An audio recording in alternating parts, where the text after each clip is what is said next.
Couples Cruise to Transformation Week 2. And today we're going to have Tazima Parris, our relationship coach from the team. And we're going to be talking to some couples, Steve and Kimberly Genovese, and myself and my wife, Dawn Roque. And we have a couple of our other partners on today, in Wendy Thompson and April Pankman. And so what we want to create is the intention of the cruise.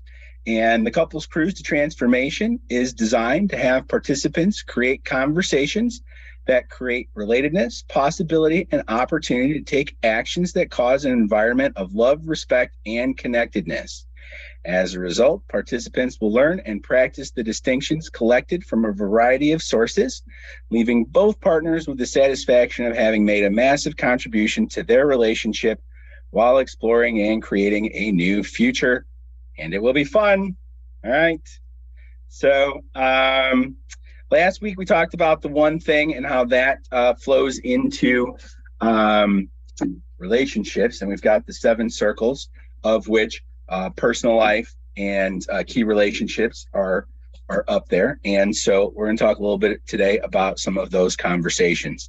And there are the 7 circles. And so in the one thing, the focusing question is, what's the one thing I can do for my key relationship such that by doing it, everything else will be easier or unnecessary? And joining this call weekly on Thursdays at 7 p.m. could be your one thing that makes everything else work. So just want to throw that out there. But that is kind of what we went through. If you haven't cracked your bank code yet, here is the link for that. That will also be on the Facebook page and the magicmoneyandleverage.com page. And then there's a little bit about those codes. So everybody has their own leading code and second code and third code. And so if you want to learn more about that, watch the video from last week, which is on the YouTube channel, youtube.com @magicmoneyleverage. So we've got Tazima's introduction, and we have the May event highlights on here.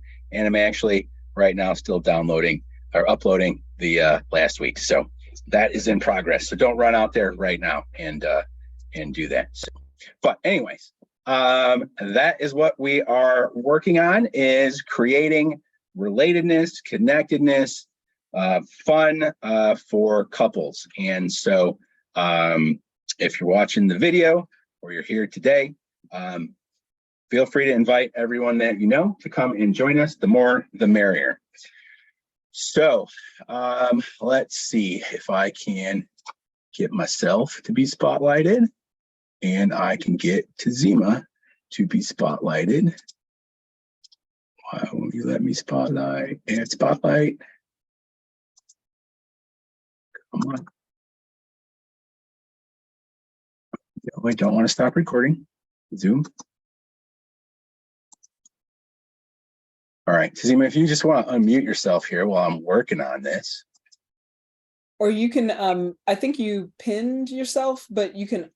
I hit the spotlight, so I'm gonna have to remove that, and then I'm gonna do you, because you're the important VIP today. And if I can get myself also on there, then we could both be on there. Sure. Boom! Look at that. There it is. Boom. All right.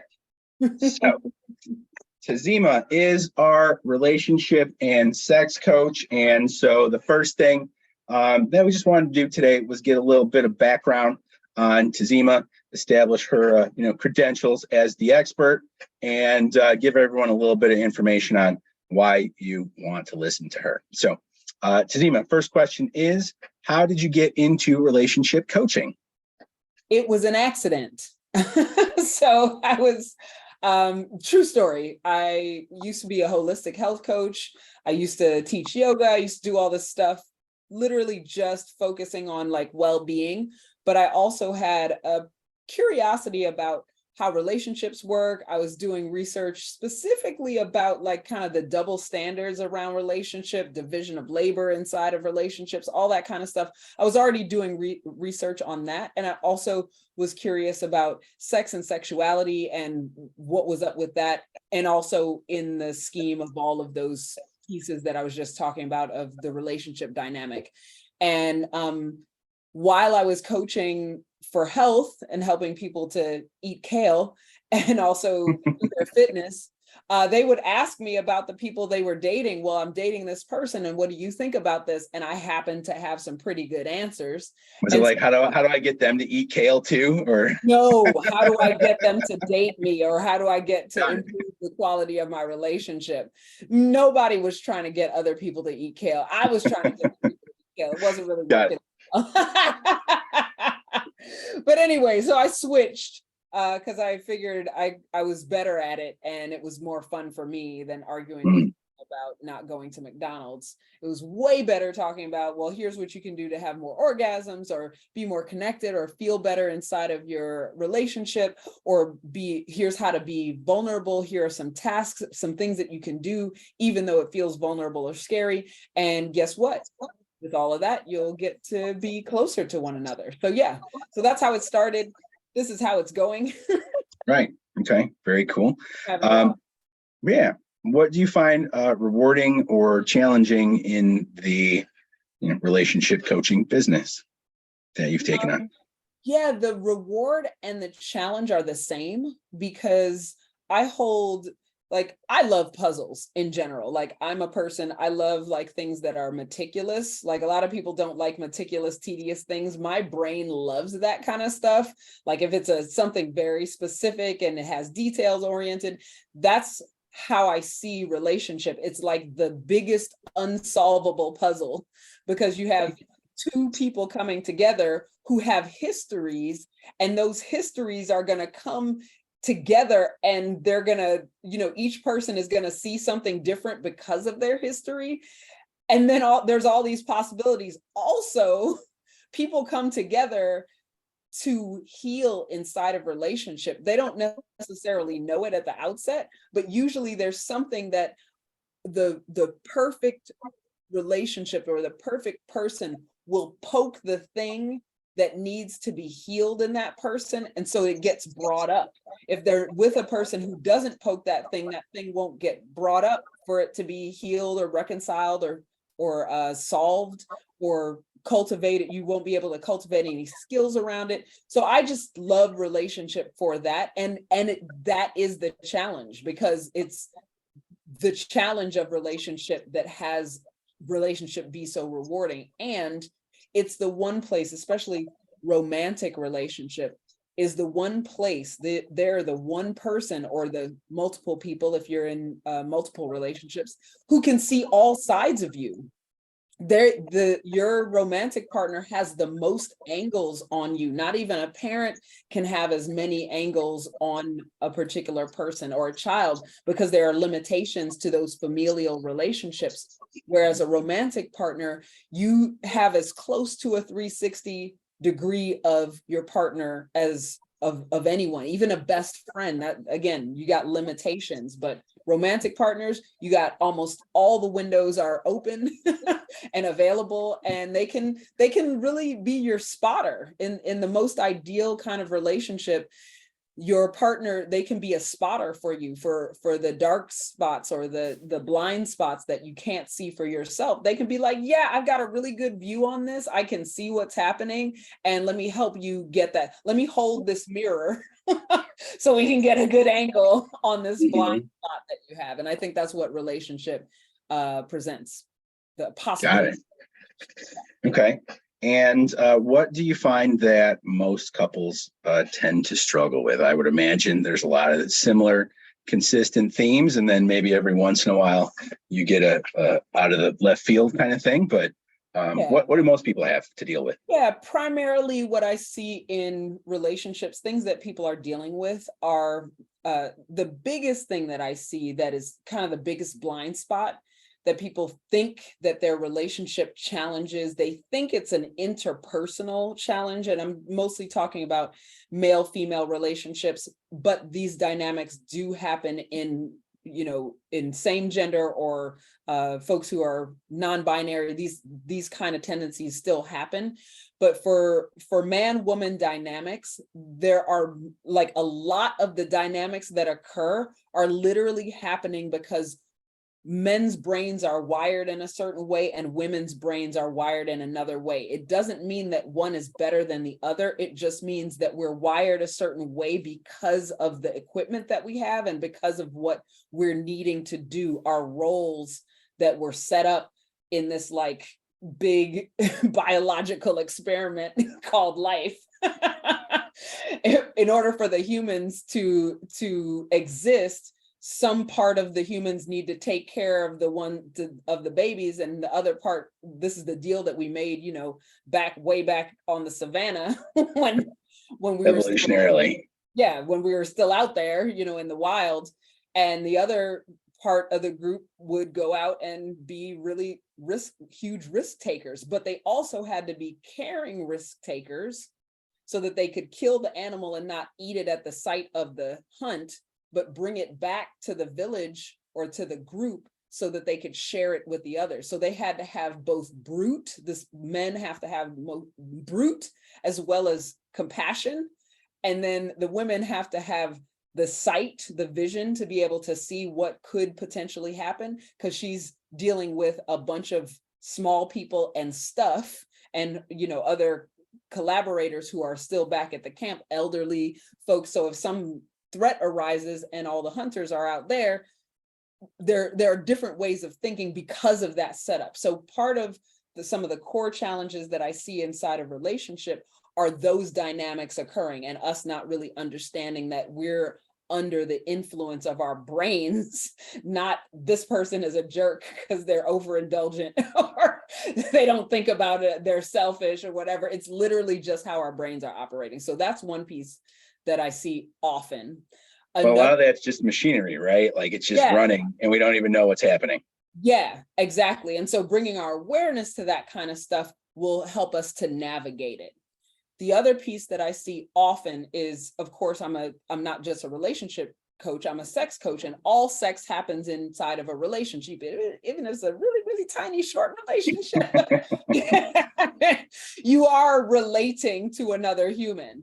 And so with sex, what we tend to think is that the sex is a problem, but actually what's the problem actually is that there are things that are blocking one or both people's access to sexual spaces or to sensual, turned on, connected, intimate spaces. So it's not really the sex usually. Every now and then it's a technique thing, but mostly it's I don't have the space for it, or I don't want to have the space for it because my life, all these pieces of my life are happening, and I don't want to have the vulnerability of that, or I don't have the availability to be emotionally present for sensual or sexual or intimate activity. And so all of that stuff starts to get lumped together, and then they think it's a problem with closeness or intimacy, and it really is like a life balance challenge.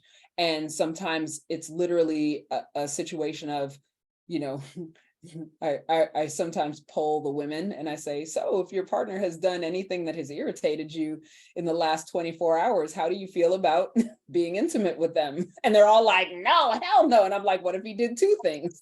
And they're like, like going bananas because and they're all, agreeing with each other. And then the guys are like, what?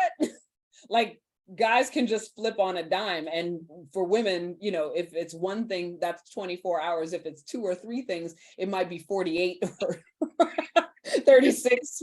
4 weeks later. Kind of thing. But again, this is the bumps up on the biology a little bit, the physiology, as well as how we've been framed. And I would say the last thing, so you've got biology, physiology, and then you've got sort of lifestyle.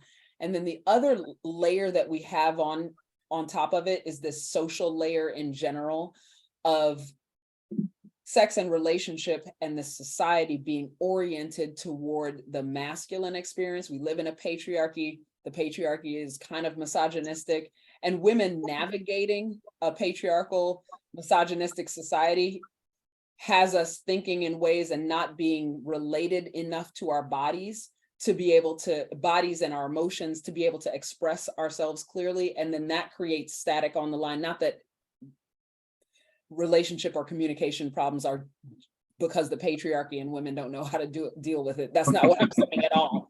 I'm saying that's an additional layer that women are navigating, and men are actually paying the price too, because there are things in place like men don't cry or big boys don't cry. And so men tend to be detached from their emotions, or will have a negative association with their emotions. And the women, on the other hand, will have a negative association with sex, sexuality, being sensual, being available for sex, or feeling obligated for sex, or to be a certain way in the relationship, or to do certain roles at home, which creates resentment. So you have a bunch of things in the social order that have people either being unsatisfied or actively resentful. And so all of this stuff, I think I have seen show up inside of my coaching, either a series that is private or in my group coaching classes for women. And all of it can be dealt with,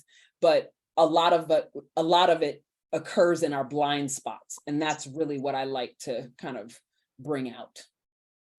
Okay, fantastic. And if someone loved listening to what you had to say and they wanted to get in touch with you, what would the best way be?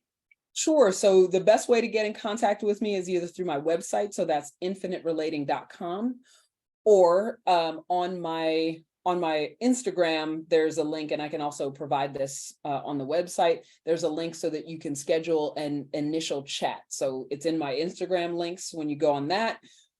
Or you can use the initial chat link that I can provide on the website. Perfect. Get some time on my calendar and we can talk about it. All right. Yeah, and I'll add a slide into the video that will have all of that written on there. So, all right, what would you like to have up next?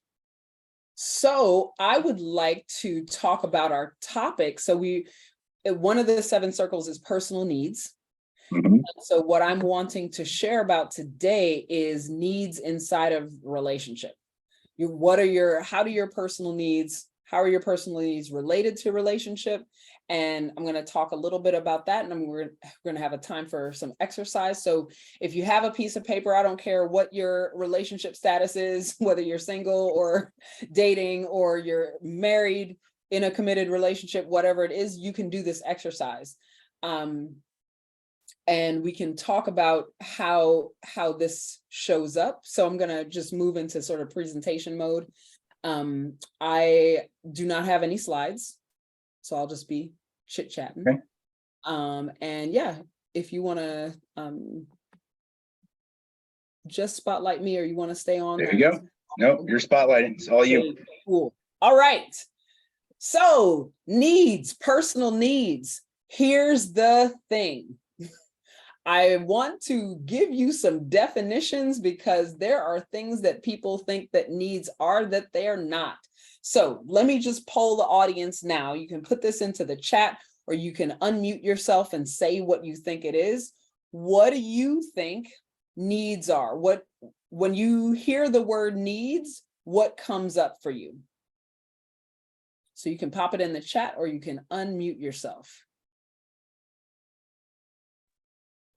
I'll share it. What comes up for me is Tony Robbins' basic needs that he does, which is love, connection, certainty, variety, growth, contribution. Got it. Okay, cool. What else comes up with needs when you think about it? Food, water. Yep. I went more old school, like Maslow's hierarchy of basic needs kind of thing, right? Food, shelter, all that stuff. And when I say bringing up, like if you wanted to communicate your needs, or you were asking for something you need, what else comes up for you?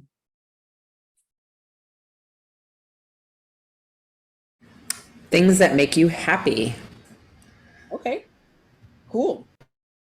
Anything When I think of it in an intimate relationship, is like, I need connection. I need like that's what comes, like I need touch, like, you know, I need to feel you, right? Like no beginning, no end. Unity is Yeah. what's there. Mhm. Sweet. All right. So you all, the people on this call right now, on this Zoom right now, are pretty advanced. What typically comes up when I talk about needs with either clients or folks who are just out in the in the wild, in the wide world, often what comes up is that people are conflating needs with being needy. I don't want to ask because I feel like it's going to be too much. I feel like it's going to be demanding. So let me just give you a couple of definitions. So a need is a necessity or something required. This is the dictionary definition. And I like the dictionary because the dictionary often will give us information about how we actually think about these things as a society. Today, I'm not going to be talking about pleasure, but the definitions for pleasure are really deeply upsetting. And it's no wonder why people are really upset about their pleasures and don't prioritize them. But anyway, so dictionary definition of needs. Needs is a necessity or something required, essential, or very important for optimal function. So for the function of your being. So Steve was saying food and water.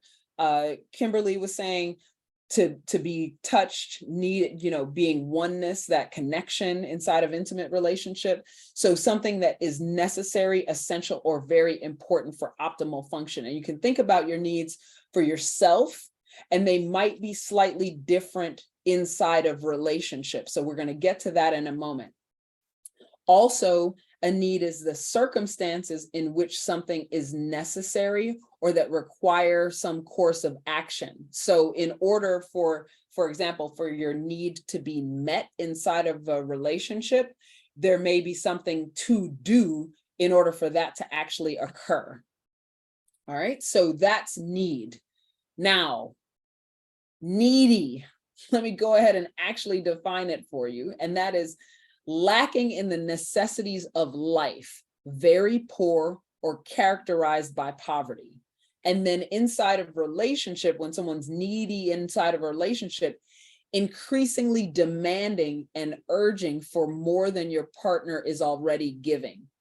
And so some people, and this can create a challenge inside of intimate relationships, where one person, and mostly the way that I see this shake out is not necessarily that one person is actually experiencing the person being demanding.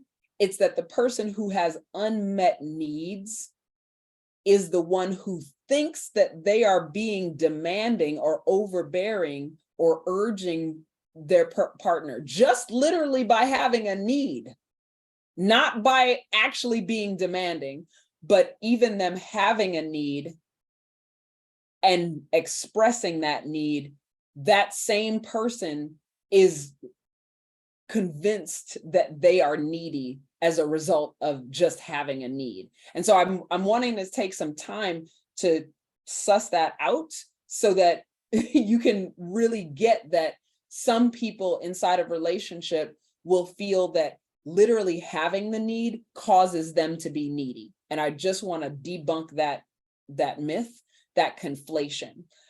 So I just want to check in with y'all. Have y'all seen this, experienced this? Yes, no, in the comments. Steve, you're over there laughing. What's happening? I'm just thinking like, oh, I'm tired. I want to go to bed. Well, you're needy, or I'm needy because I need to go to bed, right? Like that doesn't really make sense to me. But I mean, I guess it could occur that way for some people. Yes. And so Steve, you're actually demonstrating beautifully one of those differences between male-female brain. So for you, going to sleep is a need, and you think it's, your opinion is that it's ridiculous that someone would feel bad for needing to go to sleep. That is male brain all day. Female brain is, I still have stuff to do. I feel guilty for taking care of myself because other people's needs need to be tended to. We have this wiring so that babies don't die. And there's nothing wrong with either way of being. But a woman will think that a man is totally selfish for going to sleep when he needs to go to sleep. Because we'll tough it out with our female brains.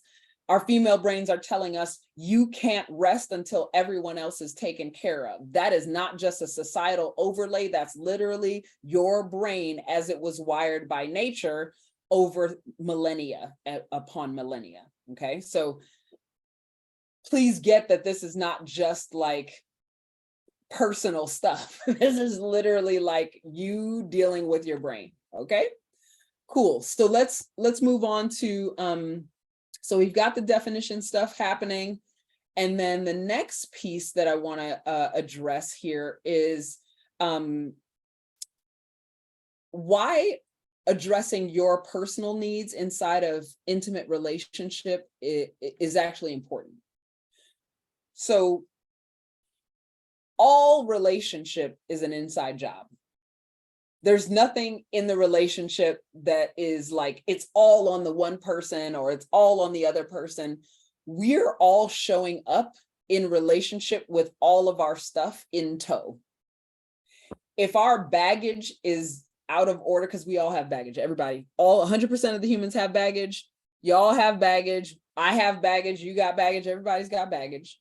But if your baggage is all jumbled up and there's a lot of it, and you don't know what's where, you're going to bring that into whatever the situation is, and you're gonna, so when people are not responsible for their history or they haven't done the work to kind of clean up what's in the bags, basically people will come into a relationship and dump everything in the middle of the floor.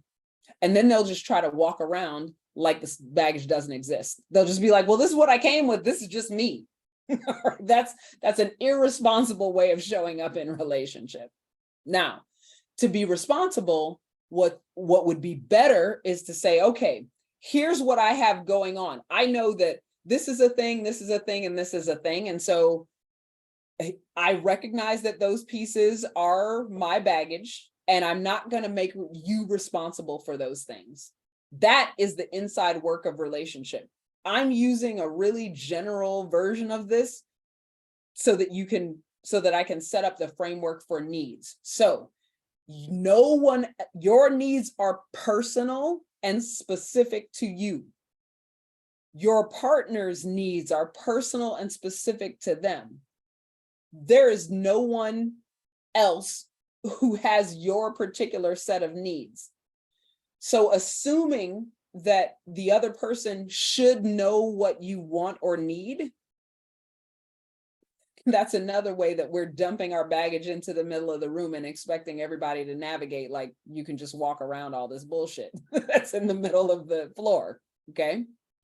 So the way to have yourself, the way to come to relationship in a responsible way is one, to identify what are your things that you are bringing with you in addition to your needs. So you have your needs. Some of those needs may be influenced by some of what's in the baggage that you're bringing with you. And there's nothing wrong with that as long as you know what those things are. So I've been talking in these generalities for a little while. And I want to make sure that we cover the reason that individual needs are important in relationship is that we can't actually show up fully if we don't have the things that we require. So often in relationship, there'll be one person who, for example, likes touch more than the other person. There might be someone who needs more affirmation. There might be one of the people that needs more togetherness time. The other person might need more part time, okay?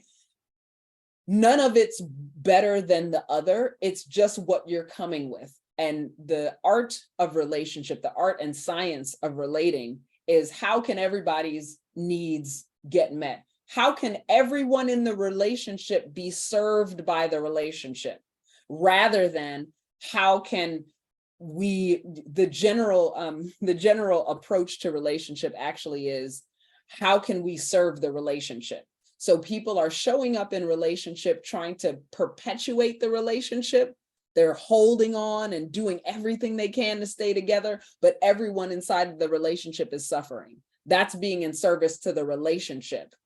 And what I teach and what I coach people to do is have the relationship and the structure inside the relationship and the dynamic in the relationship serve everyone in the relationship. Okay, it's a different way of thinking. Part of why we think this way is because society rewards people for having long relationships. They don't reward people for being healthy inside of those long relationships. Okay, longevity is everything in this society, but being nourished inside of relationship actually is what has it be sustainable. Everybody has to get nourished. If you're not getting nourished, if you're not getting what you need, this relationship is not sustainable. For someone's going to be paying up more than the other. Okay, so your needs being met is kind of like currency inside of the relationship. It's kind of the pulse of the relationship. Are your needs being met by the relationship? If it's not, then the relationship is dead. If it's only a little bit of your needs getting held, the relationship is going to be on life support. It's like your needs are like the lifeblood of the relationship. Okay, so if you think that you don't have any needs, you're acting like your relationship doesn't need any blood or circulation. Okay, it's that critical. All right, so let's take a moment to pull out your paper. And I would love for you to write down a few of those things. If you haven't already written down what are your needs in relationship, go ahead and write those pieces down. What do you need for yourself in relationship? We're going to take a couple minutes to do that. And I'm going to talk a little bit during the couple of minutes here. I'm gonna put a little timer on. 2 minutes. Repeat the question again. Needs. What are your needs in relationship? Needs for yourself in relationship. Just write any of that down. Some people already said, touch, connection. So Tazima, one of the things as I'm making the list, there's like what's occurring for me is two lists. There's like fundamentally air that we breathe, like air, water, food, right? Like that. And then as I'm creating the list, now what's showing up is like, well, and if to level up the relationship, right? Like, so there's other things that I'm like, well, but if it was this rich of a relationship, it would need this, it would need this. So am I building my list like from like Steve was saying, fundamental, I would say optimal function. So what do you need to function optimally? Optimal, that's the key word. Optimal function. Yes. Yeah, I get that I could do it like a pyramid, right? Sure. Like there's the fundamental and then okay, cool, thank you. Sure. Optimal.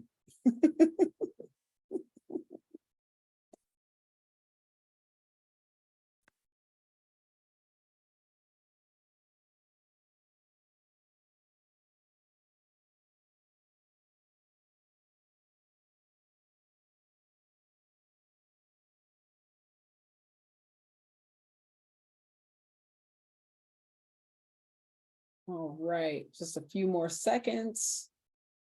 And of course, even if we run out of time in this moment, you can always come back to this list of needs, okay, and improve upon them.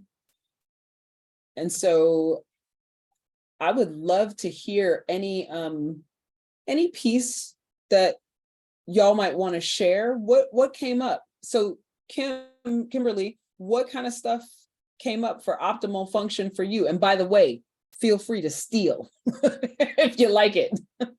Yeah, so I'm looking forward to like really playing with this. And what showed up immediately was my first one, Unity, Yeah. and then play, and then experiential. So like experiences, like creating experiences, memories together, right? Sex, or like intimacy, right? And then the other two that like as these were like each one got listed, building things together. Yeah. So like actually creating together is important, is like a need I have. And then this is a fun word that popped up, being complementary, Okay. like as a world, right? So like not just like there's a surface, like there's the being complementing each other, right? Like being encouraging to other on one side of the hand, but on the other side of the hand, meaning like literally complementing each other. Like he completes me, I complete him. Like he has gifts that I don't have. Yeah. And acknowledging those, and vice versa, right? Like that's a need. I need that. Like I need to be in that kind of a relationship. Yeah. Yeah, totally. It totally makes sense. And what you're speaking to is something I want to even highlight some more, is that each individual, when we're doing the best and highest version of ourselves, it actually serves every relationship that we're in. If we're diminishing some aspect of ourselves in order to be in a relationship with someone, are we serving the relationship, or is the relationship serving us? You got to pull that into question. So that compliment, I love that you're saying that complimentary thing, because we like it when our partner or someone in our life can provide the thing that we're not that good at. That's awesome. Like, sweet. I'm not really good at that. You love it. Awesome. Let's make it deal. Score. And whatever it is, it doesn't even matter what it is. I happened to have met and married 2 different men who were excellent at cleaning the bathroom. Excellent. Both of them. I was like, this is awesome. I got this jackpot. I'm no longer married to either of them. So now it's my job again for some time. But I've had that experience and it's beautiful. Okay. All right. Other folks coming up with needs. What else? You can just shout it out or put it in. Definitely need somebody to clean the bathroom. Totally, right? I had to do that in the military, and I'm it's just like I've got this, and I had a roommate in the military that wanted me to clean it like 3 times a week, and I was like, no. But for me, what came up for me is, which keeps coming up, is symbiosis, which really is how I've always tried to create my life. Is like how to meet everybody's needs, and as a partnership, and definitely physical connection, intimacy, sex, touching, and variety and growth, and yeah. Cool. So for those who are listening on the recording, one thing that I want to highlight here, and I'll highlight this for you you're here live. I usually have people create these lists separately. Do not create these lists together. I even would say don't discuss it until after you've made your list, because there's this thing that sometimes, especially women will do, is that they'll be like, oh, you want that? Let me audit my list. Or a people pleaser kind of guy will be like, oh, she wants that. Let me do this. Okay. So I really encourage people to tap into what your own needs are. If you're having trouble identifying your needs, think of what makes you happy, things that you've experienced already that nourish you in relationship. If you're having trouble with it, you're still having trouble with it, you're like, I don't know what I need, then set up a time to talk with me. We'll get to the bottom of it. All right. So your needs inside of relationship are actually important. Everyone's needs are important in the relationship. And some people tend to want to fix everything so that everybody's happy. And so then everybody else's needs get handled and their needs do not get handled. It is not selfish for your needs to get handled. It actually serves everyone who's around you if you are nourished by having your needs met. So last little part of the exercise here. So I have a few questions for you. Take a look at your list and check out, and again, this doesn't have to be an exhaustive list. You can always go back and check it in later, but what do you think is working for you? What needs are being met? And what needs are not being met or not being met to your satisfaction? So just check on your list and put a star by the things that are being met, like especially like, ooh, this is going really great. And then put a little box by the things, like a little square or a circle by the things that are not getting met or not getting met to your satisfaction. And if you're not in a relationship at the moment, put a star by the priorities and the circle by, or put a star by the priorities for now. And if there are things that are getting met for you, even though you're not in a relationship, put a check mark by those. If you're not in a relationship, but some of those needs are getting met for you.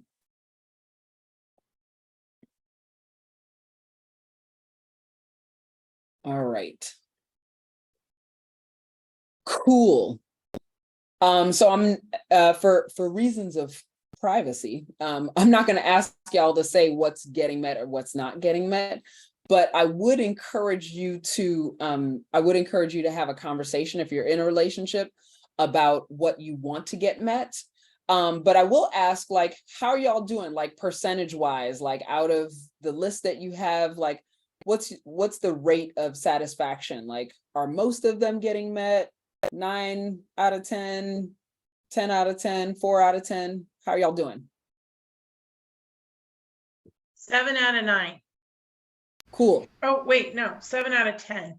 7 out of 10. No, okay. 8 out of 10. Sorry. Okay, okay, great. You're 8 out of 10. cool. All right. Any other numbers y'all want to? I got 2.5 out of 5. 2.5 out of 5. All right. I have 2 out of 3. 2 out of 3. Okay. 2 out of 4. Okay, cool. So we've got some 50%, we got some 80, 75, 80%. All right, cool. So no judgment either way. And that's a conversation. So this is the, hey, partner of mine, I would like to set up an appointment with you to talk about what's not getting met. All right, now, here's the super duper, this is the question that's gonna actually be the thing that sometimes will identify a deal breaker, okay? So, is there, of the things that are not being met, is there anything on your list, or is there anything that you can think of in your relationship that you've given up on getting? Like, it is something that you want, but like it hasn't happened and you've given up on getting it. There is something. Okay, got it. And so that, whatever that thing is, like if you actually want it, that thing that you've given up on getting could be a source of resentment, frustration, upset, anger. Okay. It's not necessary. And if you haven't had a conversation about the thing that you've given up on getting, if you haven't had that conversation, what I would say is it's an opportunity to have a conversation. Okay. You don't just have to live without it, because again, our needs are things that are essential or required or very important for our optimal function. So when you give up on getting something that's actually a need and you don't prioritize it, you're letting your system and your body and your being know that this is not important to me, even though it actually is. Because if you can identify it as something that you've given up on getting, it's important enough that you want it. Okay. So if you have questions about that, or if you want to be supported through that conversation, reach out to me. I'm happy to support you and create a time that you can talk about it. You can set up an initial chat with me, or at least a one-to-one. And I also do individual sessions for existing clients, emergency sessions. So whatever you need, let me know. And I got one more point to talk about, and that is the role of needs inside of like the whole sort of cosmology of things that are required for a relationship. And what at the core of what I think is necessary for a relationship are for the people into the relationship to identify their needs, desires, and their boundaries. If you can identify your needs and you know what your desires are like fancy needs. They're like not just the needs that like are for optimal function, but are like, woo, if that happened, it would be so awesome. Woo, woo, woo. Okay, it would really fill you up. It would be very exciting. Things that are, as I say, desires inspire.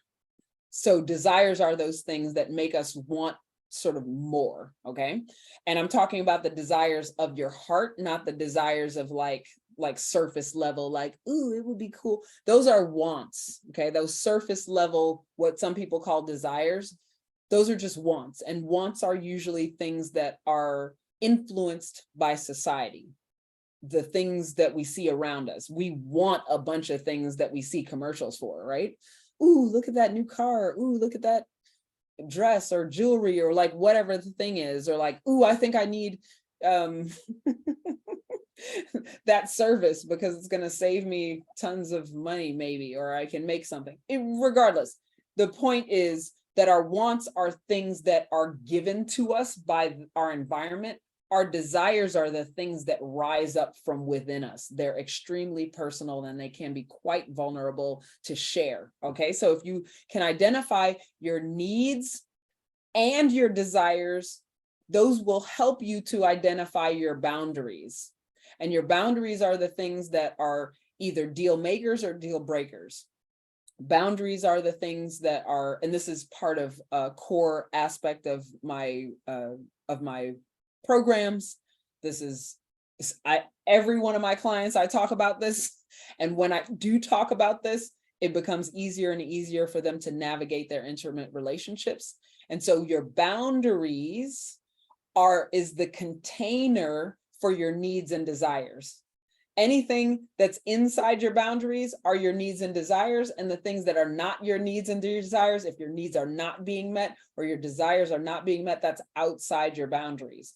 Okay, so that's an easy way to remember, like, what are boundaries?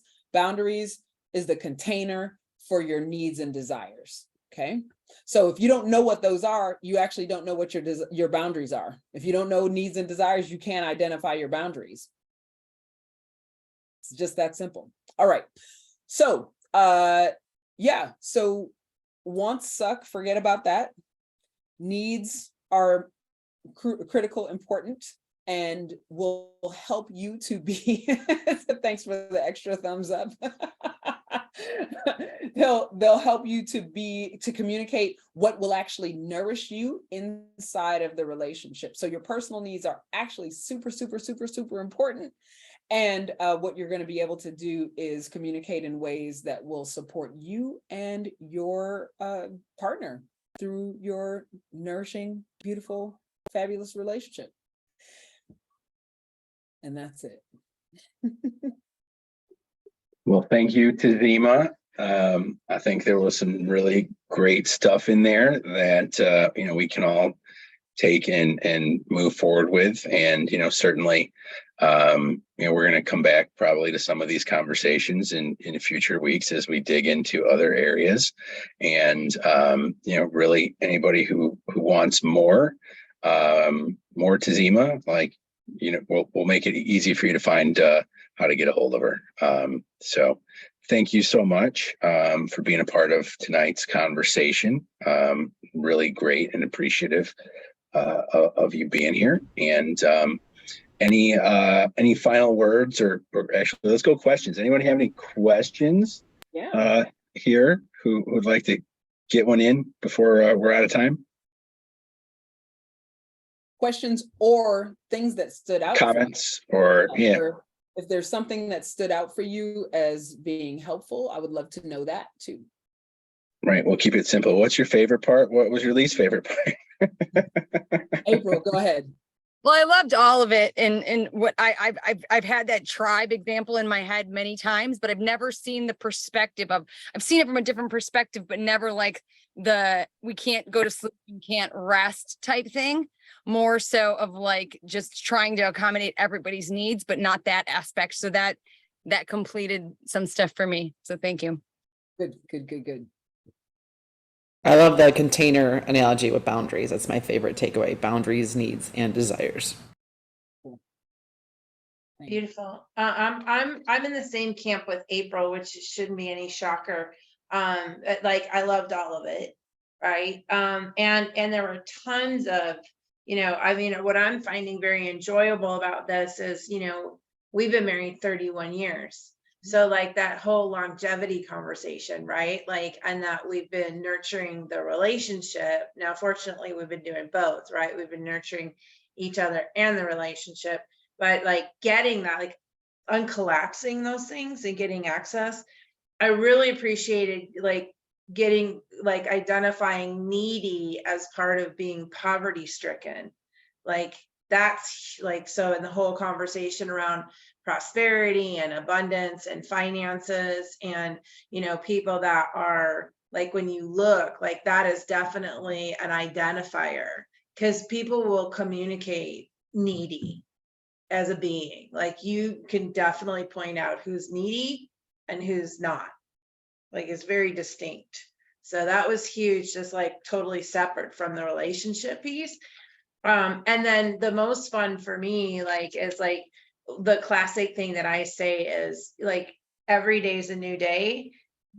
In 31 plus years, because we've actually known each other for 35 years, and we've done a lot of work, and we've participated in a lot of couples, specific work. This is so fun and brand new, and it's really like, in this whole blood conversation and the, so it's just, the love boat has delivered tonight. That's what I'm present to. And it's fun and it's exciting and it's new. Right. And yeah, the love boat showed up. That's what I'm present to. Anything you'd like to add, sweetheart?